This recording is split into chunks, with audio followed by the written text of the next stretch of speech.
Good evening. This is Reflections on a Regime, specifically the Obama regime. It's part of a three-part series, or maybe more parts depending on my whim.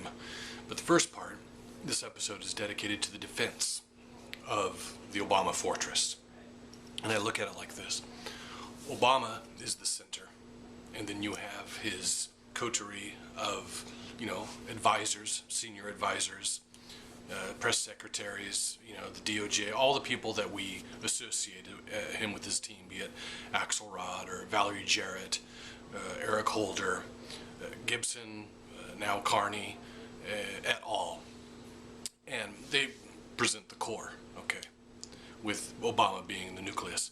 And then arrayed around them are several circles of the media, be it newsprint, Time, Newsweek, New York Times, or the major networks or cable networks. It could be NBC, MSNBC, CNN, and just the list goes on and on. Even Comedy Central, people that you would expect to take shots at authority figures, the current administration, people like Jon Stewart or Steve Colbert or late night personalities, Kimmel, Jay Leno, Letterman, they all provide a massive, multifaceted human shield around that core. And I'm reminded of a scene from the Mahabharata. Now, this is the version that came out in, I believe, 1990. I've never read the Mahabharata. I don't have that kind of time. I've read the Gita, so I'm familiar with some of the characters.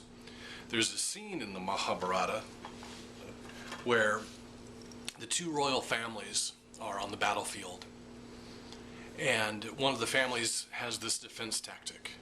It's this whole bunch of circles, kind of like this interlocking maze, and nobody can figure out how to get through the maze to the family, to the warriors inside, except one of the sons of Arjuna, and his name is Abhimanyu.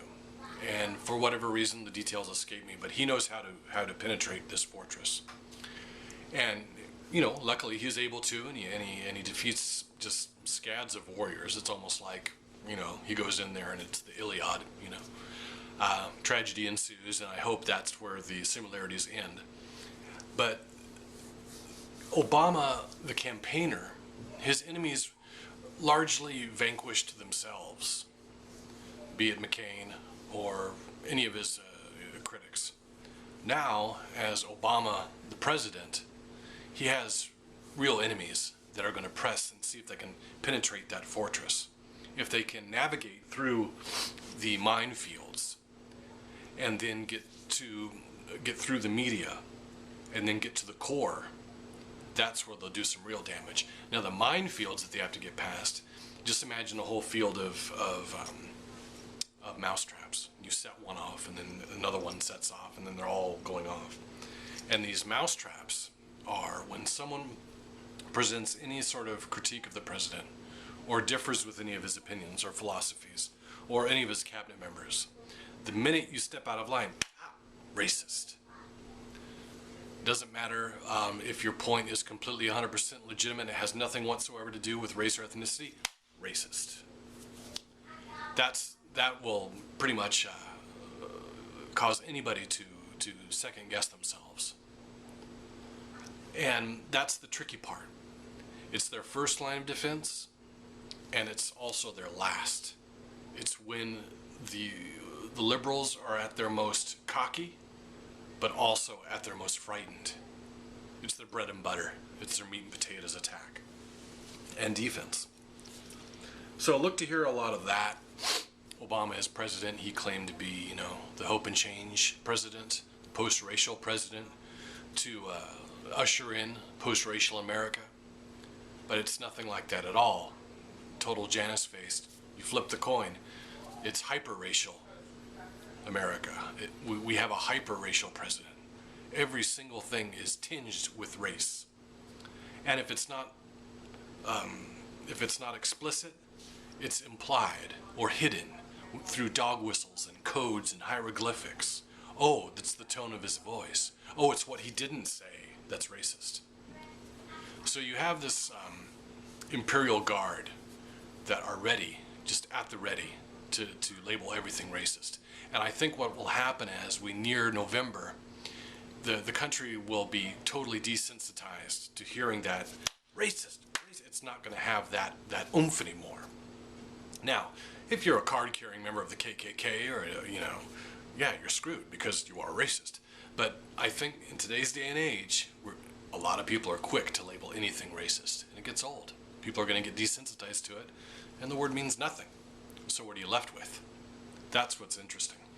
Obama started out as a question mark, and now we know a little bit more about him, but he's still very mysterious. We can judge him now by the actions he and his cabinet have taken, and the missteps and just complete bungles that have happened, be it with, healthcare, or Van Jones, or Solyndra, or going against the pipeline, or leaving Gitmo open, all the promises that he made that he didn't keep, And I'm not going to say, well, I'm just anti-Obama and that's that. No. There are some things that he's done or green-lighted that I have liked. The first thing he did was when he approved the headshots for the Somalian pirates. That was good. He killed al-Awlaki. That's great. I don't mind that at all. And Osama bin Laden, he's dead, So I can't criticize him for those things. But I doubt there's an American that would say, oh, no, let him live. We shouldn't have done that, So I don't think it was really that hard of a decision. But he is the president. It's time to learn about our president, and in order to do that, we have to fly over the target. And the target in this case is liberalism and the shield around the president. And once you hear these charges of racism, that means you're over the target. They're shooting at you. Racist. That means you're getting closer to something. You're either going in for the kill, and you're just taking some flack, or you're right in the thick of things. Either way, something is being done right here. Like I said, I think we are owed an explanation, especially if we're going to get 4 more years of this president. And I hope that we learn some interesting things that, I had a sneaking suspicion about, and I'll go into those things later. Think of Obama as the mighty Smaug from The Hobbit. He appears invincible, but that armor has a chink in it. Achilles has a heel. Every ring that surrounds Obama, there's a hole in there. You just have to shoot an arrow in and just let those attacks fly. And if we have an archer, a skilled archer, then, they'll turn Obama into a human porcupine, and that'll be that. And we won't have to worry about this mysterious figure with his finger on the button. Say, who is this guy? Now, George Bush, the younger, a lot of people say, oh, he's an idiot and all this stuff. I'm not going to engage in those just kind of attacks like that. If you like him or you hate him, you knew George Bush. You knew what he was about. Obama, you don't know what he's about unless you've really done your research. But even then, if you say something, people are just going to say, oh, you're just a conspiracy theorist. And you just turn into some kind of exile. But he can push the button. We need to learn about him. And I think that's what's going to happen here is we're going to get real personal with Obama and his administration and all of his buddies in Chicago. And we'll go from there. Thanks for watching. Okay, that last video, I had to cut it short because I don't know if you can tell or not, but in the video, the door behind me, someone was jiggling the doorknob, and I'm pretty sure it was Valerie Jarrett, because when I opened the door, there was nobody there, but I'm pretty sure it was her, even though there's no evidence to lead me to believe that, but I'm almost 99.9% positive it was her. So anyhow, gotta go, bye.